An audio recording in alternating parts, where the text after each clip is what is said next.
The white dog, Jindal, was a ghost of her former self. Her once vibrant fur, a pristine canvas of white, now bore the dullness of neglect. Her ribs protruded through her thin skin, a stark testament to her dwindling strength.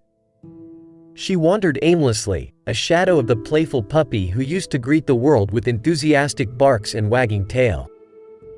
The residents of the neighborhood watched her with concern. They'd seen her before, the change in her demeanor too noticeable to ignore. They would call out to her, offering food and water, but Jindal, lost in her own world of sorrow, barely acknowledged them. Her eyes, once bright and filled with joy, now held a deep, unsettling sadness, as if all the good things in her life had vanished into thin air. Her owner, a young man named Daniel, watched in silent anguish. Jindal was more than just a pet, she was family. The loss of his mother, a vibrant soul who had adored Jindal, had shattered the dog's spirit. He remembered the day she passed, the heartbroken whimpers that filled the house, the way Jindal sat by his mother's bedside for hours, as if she understood the finality of it all. After the initial shock and despair, Jindal began to wander. It was as if she was searching for something, someone. She followed the same paths she used to walk with his mother, as if retracing their footsteps, seeking a glimmer of the past.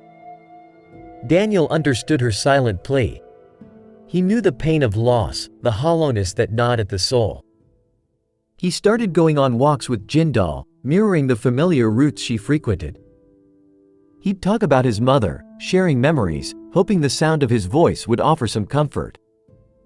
He tried everything, new toys, treats, even a new bed, but nothing seemed to alleviate the sadness that clung to Jindal like a shroud.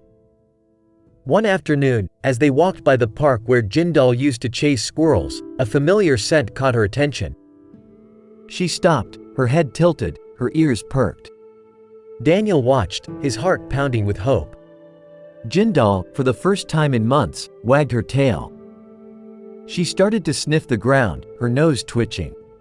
She moved with newfound energy, following a scent trail that led to a secluded bench. As she reached it, she sat, her tail still wagging, a small whimper escaping her throat. Daniel followed, a strange sense of anticipation gripping him. On the bench, nestled amongst fallen leaves, was a small, faded blue blanket. The blanket that Jindal had always slept on, the blanket that his mother had wrapped around her, a gesture of warmth and affection. Jindal nudged the blanket with her nose, her whimper turning into a soft whine. As Daniel reached for the blanket, he saw something else. A small, worn locket, attached to the blanket's edge. He recognized it immediately. It was the locket that his mother had given Jindal, containing a lock of her hair. He took the locket, holding it close to his chest. The scent of his mother was faint but present. He looked at Jindal, her eyes filled with longing. He knew, in that moment, what he had to do. He placed the locket gently on the ground, right beside Jindal. The dog immediately nudged it with her nose, her tail wagging faster now.